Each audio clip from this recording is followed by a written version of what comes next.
Au début du film, nous observons un homme qui travaille comme gardien dans une morgue. Annelle remarque quelque chose qui l'effraie beaucoup. Après quoi, il sort en courant du bâtiment. L'homme panique et s'envole sur la route, où il est percuté par une voiture.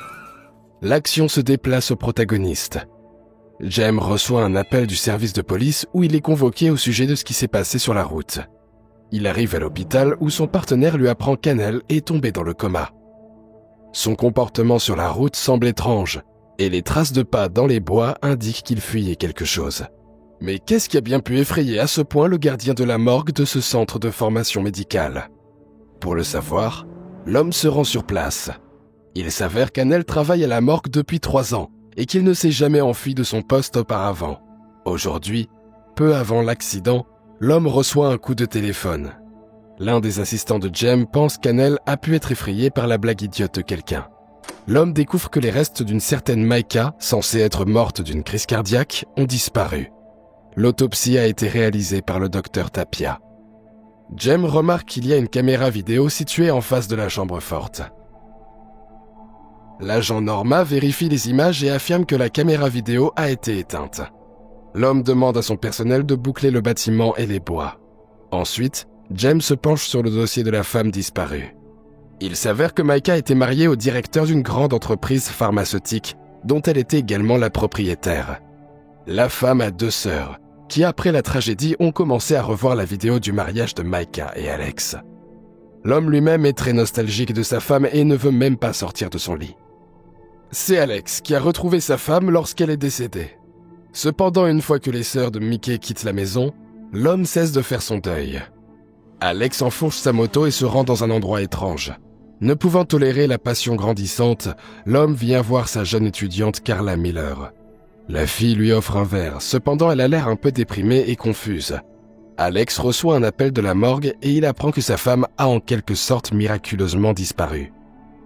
L'homme est dans la confusion car il a fait tout ce qu'il fallait. Alex espère qu'il s'agit d'un simple malentendu. Un homme arrive à l'institut et parle à Jem. L'homme pense que quelqu'un parmi les malveillants de Maïka aurait pu vouloir faire du mal à la femme, même après sa mort. Alex nie cette possibilité car sa femme était adorée de tous. Jem trouve suspect qu'il ait appelé le téléphone du domicile de l'homme, mais qu'il n'était pas dans la maison. Alex ment en disant qu'il est sorti à la pharmacie pour prendre des médicaments. Jem sort bientôt pour discuter avec le docteur Tapia. Profitant de ce moment, Alex appelle sa maîtresse. L'homme demande à Carla de se faufiler dans l'hôpital où se trouve un agent de sécurité. La fille doit découvrir exactement ce qu'Annelle a vu. L'homme retourne à son bureau et propose de parler au médecin. Tapia pense que le récent voyage de Mickey aurait pu avoir des conséquences fâcheuses. La femme a une conversation privée avec Jem. Tapia dit qu'un effet similaire à une crise cardiaque peut être causé par le stress ainsi que par certaines substances. Peut-être que quelqu'un a volé les restes de Mika pour dissimuler le fait qu'elle est morte à cause de ces causes. Jem est alarmé par le fait qu'Alex parle calmement de sa femme au passé. Jem a lui aussi perdu son épouse il y a de nombreuses années, mais il lui arrive encore de parler d'elle comme d'une personne vivante. Il parle au médecin et lui rapporte qu'il n'a pas bu d'alcool depuis 7 mois. Alex est furieux d'avoir été détenu si longtemps et de ne pas pouvoir rentrer chez lui. Soudain, les lumières s'éteignent dans la clinique. L'homme erre dans la clinique et voit une étrange boîte. Alex l'ouvre et y trouve des objets étranges. Dans l'un des tiroirs, l'homme découvre également une étrange fiole contenant une substance appelée TH16, produite par son entreprise. Alex se souvient qu'à l'arrivée de sa femme, il a ajouté cette substance à un verre de vin. L'homme apporte un verre à Mika, tout en sachant que cela la conduira à la mort.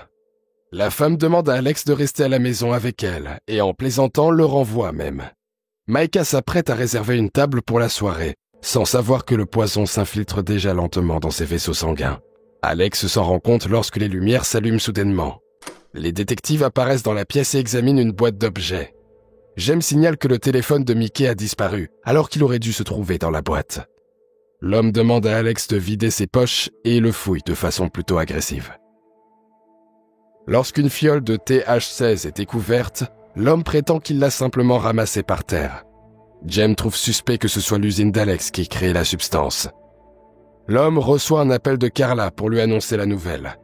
Carla lui dit que le garde est toujours inconscient. Alex demande à poursuivre la surveillance et raconte à la fille que l'éprouvette qu'il a utilisée pour une raison quelconque s'est soudain retrouvée dans le tiroir de sa femme. Bientôt, l'homme reçoit un message directement sur le rebord de la fenêtre des toilettes. Alex se rend compte qu'il a devant lui une invitation à dîner que sa conjointe lui a un jour offert. C'est ce jour-là que Micah a commencé à soupçonner que son conjoint avait une maîtresse, mais il n'en sait rien. En recevant l'enveloppe, Alex devient encore plus effrayé et confus. L'homme déchire l'enveloppe et jette la lettre dans les toilettes. Cependant, comme les toilettes ne fonctionnent pas, Alex doit récupérer les restes dans l'eau et les manger.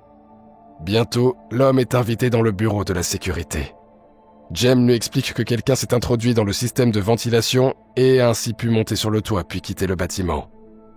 L'un des agents de l'homme retrouve la trace du kidnappeur.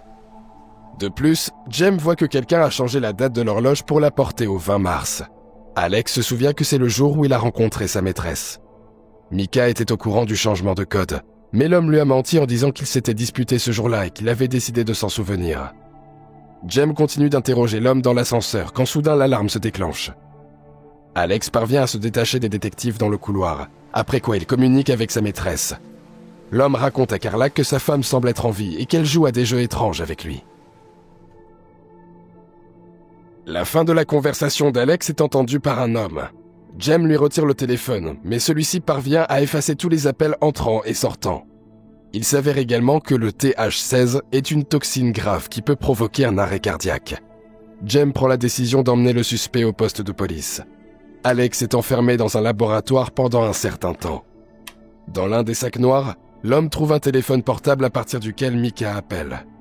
Cependant, Alex n'entend que du silence dans le combiné. L'homme vérifie l'étiquette et se rend compte que le téléphone a été placé là pour un certain Javier. Alex décide de le rappeler. Il s'avère que la serveuse a trouvé le téléphone dans son établissement dans la soirée. Quelqu'un l'avait oublié. L'homme devine qu'il s'agit du restaurant Arabesco. C'est là qu'Alex a dîné avec sa femme avant qu'elle ne s'envole pour un voyage d'affaires. Pendant le dîner, Micah s'est éloignée pour avoir une conversation avec un homme. Lorsqu'elle revient, la femme déclare qu'il s'agit de son avocat avec lequel elle a discuté du partage des biens. L'épouse rit alors et précise qu'il s'agit de son psychologue. Alex reprend ses esprits et se rend compte qu'il doit vraiment découvrir qui est Javier. À l'aide de son nouveau téléphone, l'homme appelle Carla et lui demande de découvrir tous les faits concernant Javier. Pendant ce temps, l'homme sort et se souvient de la terrible perte de sa femme dans un accident survenu il y a de nombreuses années, lors de la même nuit pluvieuse. Jem reprend ses esprits et emmène le suspect au poste de police où il commence son interrogatoire. Il trouve étrange qu'Alex, un pauvre enseignant, ait rencontré sa femme au moment où elle était héritière d'une grande fortune et qu'elle était également célibataire. Jem trouve suspect que l'homme parle si sereinement de la perte de Micah. Il demande où est passé Alex quand ils sont venus le chercher. L'homme ment en disant qu'il est allé chercher ses médicaments et Jem demande à les voir. L'homme révèle également que Micah a engagé un détective il y a 3 mois pour suivre son mari. En cas d'infidélité, Micah aurait pu dépouiller l'homme de tout. Il s'avère également que le détective s'appelait Javier. Dans la salle de bain, l'homme appelle Carla et apprend que la clé USB qu'ils ont trouvée montre non seulement les amants, mais qu'on les entend discuter de la mort de Micah. Carla s'apprête à partir en sécurité, mais la connexion est soudainement coupée. Alex est persuadé que sa femme a décidé de les tourmenter et de les forcer à avouer. Effrayé pour Carla, l'homme demande à la police de se rendre chez elle. Alex avoue sa liaison avec la fille ainsi que le fait qu'elle ne voulait pas être avec lui alors qu'il était marié. L'homme décide de ne pas divorcer, mais de détruire Micah pour que sa femme ne le prive pas de tout. Alex réalise que la femme a découvert la vérité grâce au détective et qu'elle a peut-être pris un neuroleptique pour simuler la mort. Jem ne le croit pas, surtout après que le gardien de la morgue ait repris connaissance et lui dit qu'il avait été attaqué par un homme masqué. Il pense qu'Alex a massacré sa femme et volé son corps. Cela est bientôt confirmé lorsqu'il trouve le corps de Micah dans les bois. Jem affirme également que Carla n'existe pas car elle ne figure pas sur les listes d'étudiants ou de bénévoles et l'appartement où elle est censée avoir vécu est vide. Alex décide de tenter de s'échapper, mais le détective le rattrape dans les bois. Jem parle à l'homme et lui dit que cela fait aujourd'hui 10 ans qu'il a perdu sa femme. Il y a eu un accident de voiture dans lequel la femme a été gravement blessée. Si ceux qui ont percuté la voiture de Jem avaient appelé une ambulance, elle serait encore en vie. Mais les auteurs de l'accident se sont enfuis. Au bout d'un moment, la fille du détective s'est souvenue du numéro de la plaque d'immatriculation. Jem a passé un long moment à étudier les options possibles et a réalisé qu'Alex avait conduit la voiture ce soir-là. À cette époque, il venait de rencontrer Micah. Ils avaient bu et décidé de faire un petit tour en voiture. À cause de leur imprudence, Jem a perdu la femme qu'il aimait. Par ailleurs, le détective montre à Alex une photo de sa fille. L'homme est horrifié de réaliser qu'il s'agit de sa jeune maîtresse. Il s'avère que Carla, ou plutôt Eva, avec son père, prépare une vengeance élaborée depuis de nombreuses années. C'est elle qui a donné à Alex l'idée de se débarrasser de sa femme. Carla lui mentait tous les jours, le détestant. En fait, c'est Jem qui a volé Micah. Sa fille avait placé les preuves sur Alex, mais l'avait aussi effrayé avec des notes et d'autres choses. Au départ, Eva doutait d'avoir vu correctement le numéro de la plaque d'immatriculation. Dans un premier temps, la fille s'est glissée dans la confidence d'Alex pour le faire parler. Et une fois au lit, l'homme a avoué l'acte choquant.